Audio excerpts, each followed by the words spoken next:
Cyber fraud हो सकता है। सबसे पहले अगर आप लोगों के साथ में साइबर फ्रॉड होता है तो सबसे पहले आप एक काम करें, 1930 पर कॉल करें। 1930 पे आप अगर कॉल करेंगे तो अगर आपके साथ में पैसे का फ्रॉड हुआ है तो पैसा जिस अकाउंट में गया है वो उस अकाउंट में पैसा फ्री हो जाएगा, क्योंकि आपको मिलने की संभावनाएं हैं, पैसा वापस मिलने की। और अगर आपको लगता है कि आप नहीं कर पा रहे हैं तो जो भी नजदीक में थाना हो, चौकी हो, कोई भी पुलिस वाला हो, चाहे वो कहीं पे भी खड़ा हो, कहीं पे भी मिला, आप उसे तुरंत संपर्क करें और उसे बताइए, तो वो आपकी हेल्प करेगा। अगर आपको लग रहा है कि और कोई समस्या आ रही है तो आप थाने पे आए, थाने पे से उसके बाद अगर थाने पे अगर आपके साथ में 5 लाख रुपए तक का फ्रॉड हुआ है तो उसमें आपकी FIR थाने पर होगी। अगर उससे ज्यादा का हुआ है तो उसके बाद में साइबर थाना है, यहाँ पे पुलिस लाइन में है, वहां पे होगी। लेकिन साइबर से बचने के लिए आपको सबसे पहले तो यदि किसी भी तरह का कोई भी आपके पास फ्रॉड कॉल आता है तो आप उस कॉल पे अपना कोई भी लिंक, पासवर्ड, अगर कोई पासवर्ड आया हो तो उसे आप शेयर ना करें, कोई OTP किसी को ना दें, अपना अकाउंट नंबर, आधार कार्ड, मतलब कोई भी अगर आपसे कोई भी जरूरी चीजें मांगी जाती हैं आप कभी ना दें।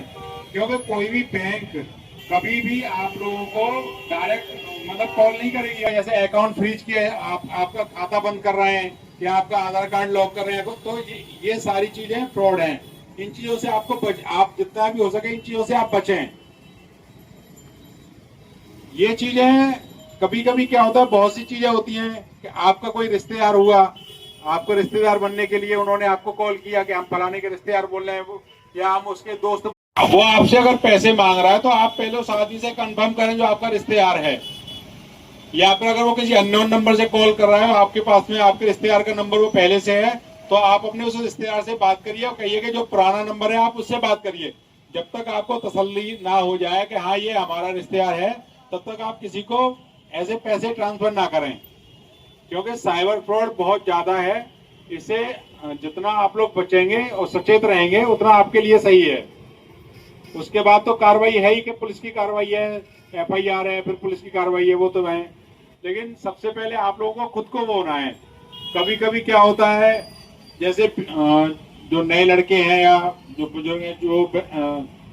कोई वीडियो कॉल आया, किसी लड़की का कॉल आया या कोई वो आपसे उल्टी सीधी बातें कर रहे हैं, तो आप उन बातों में ना आए। पता चला कि वहां पे एक स्क्रीन चल रही है, इसी तरह से जैसे मैं इसके सामने खड़ा हो जाऊं तो पता चला ये स्क्रीन चल रही है, आपको लग रहा है कि सामने कोई और है, और वो पता चला कि आपका फोटो या वीडियो आपको रिकॉर्ड हो रहा है वहां पे। तो आप इन चीजों से बचें, इन चीजों से आप लोग बचें। कोई भी आपके मोबाइल पर अगर लिंक आ रहा है तो आप उस लिंक को ओपन ना करें।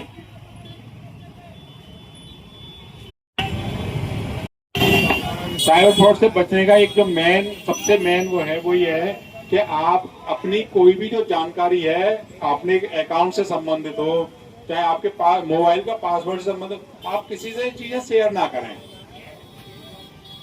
यदि आप इन चीजों को शेयर करेंगे, अगर आपसे कोई, तो आप इनमें साइबर आपके साथ में साइबर फ्रॉड होने की प्रबल संभावनाएं हो जाती हैं।